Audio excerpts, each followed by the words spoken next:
ini saya akan memulai pelajaran kita yaitu hidrokarbon. Selamat menyaksikan.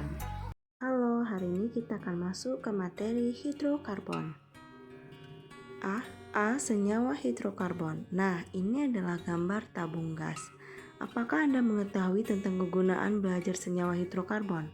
Apa yang ada dalam pikiran Anda terkait dengan tabung gas pada gambar berikut? Coba Anda sampaikan ciri-ciri tabung gas. Kira-kira senyawa apa saja yang ada di dalam tabung gas tersebut? Gas alam yang ditaruh pada suhu minus 160 derajat akan berubah wujud menjadi cair yang kita kenal dengan liquid petroleum gas atau disebut LPG.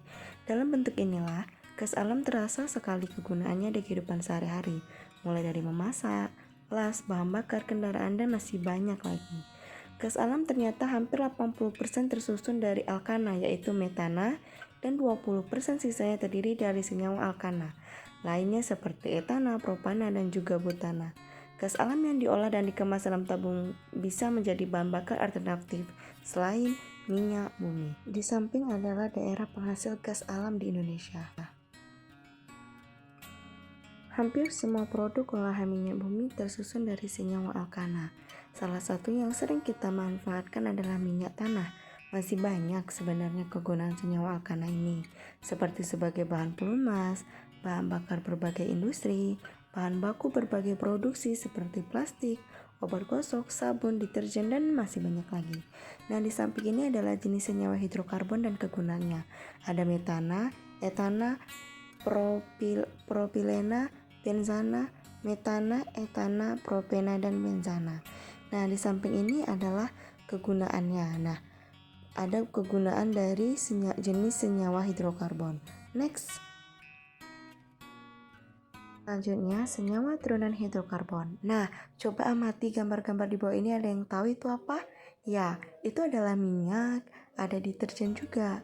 Nah, ini tahu nggak Anda bahan-bahan di bawah terkait dengan turunan senyawa hidrokarbon? Nah, termasuk turunan senyawa hidrokarbon yang mana ya? Coba jelaskan. Nggak tahu? Aldehida dan keton. Larutan formaldehida atau metanal 40% dikenal sebagai formalin yang digunakan untuk antiseptik dan pengawet mayat. Formaldehida juga digunakan sebagai bahan baku untuk industri plastik, melamin, dan bakelit. Senyawa keton yang paling banyak digunakan adalah propana atau aseton.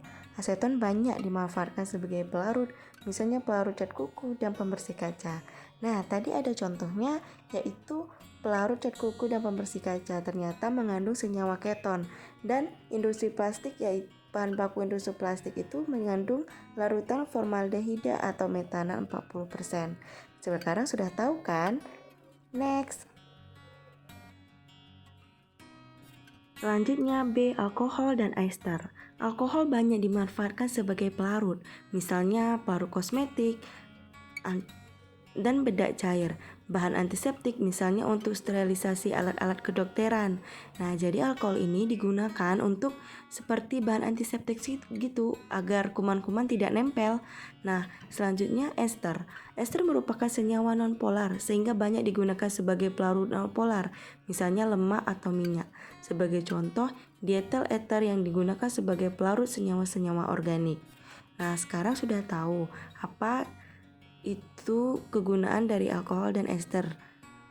Tadi juga ada contohnya, yaitu bahan antiseptik tadi kan. Next. Asam karboksila dan ester. Asam karboksila banyak sekali diaplikasikan dalam kehidupan sehari-hari, seperti pembuatan asam asetat atau cuka. Seperti diketahui bahwa asam asetat digunakan sebagai penggumpal tahu, penggumpal latek, cuka makanan, dan digunakan untuk keperluan laboratorium. Ester berguna sebagai pengharum, bahan pembuat sabun dan pembuatan margarin, pembuatan lilin, pembuatan benang, obat penghilang rasa sakit, pelarut untuk damar, pembuatan cat kuku, dan lain-lain. Masuk ke materi senyawa hidrokarbon. Senyawa hidrokarbon alifatik, alkana, alkene, dan akuna. Senyawa hidrokarbon adalah senyawa yang terdiri dari atom karbon C dan atom hidrogen. Seluruh hidrokarbon memiliki rantai karbon dan atom-atom hidrogen yang berikatan. Karena senyawa hidrokarbon terdiri atas karbon dan hidrogen. Maka, salah satu bagian dari ilmu kimia yang membahas segala sesuatu tentang senyawa hidrogen disebut kimia karbon. Ilmu kimia karbon disebut kimia organik. Karena senyawa-senyawa dianggap hanya dapat diperoleh dari tubuh makhluk hidup dan tidak dapat disintetis dalam pabrik. Pendapat ini digugurkan setelah Wohler berhasil membuat senyawa karbon dari senyawa anorganik. Atom karbon C dengan nomor atom 6 mempunyai susunan elektron K sama dengan 2 dan L sama dengan 4. Atom karbon mempunyai 4 elektron valensi dan dapat membentuk 4 ikatan kovalen.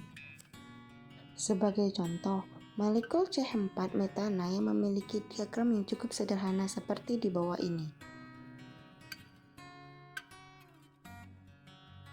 Atom karbon dapat membentuk ikatan dengan atom karbon lain, sehingga membentuk rantai karbon yang terbuka, bercabang, dan tertutup. Hidrogen adalah sejenis senyawa yang banyak terdapat di alam, sebagai minyak bumi. Indonesia banyak menghasilkan senyawa ini dalam bentuk minyak bumi yang mempunyai nilai ekonomi yang tinggi.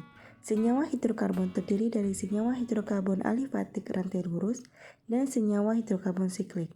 Senyawa hidrokarbon alifatik terdiri dari senyawa hidrokarbon alkana, alkena, dan alkuna. Nah, di bawah ini yang tadi gambarnya CH4.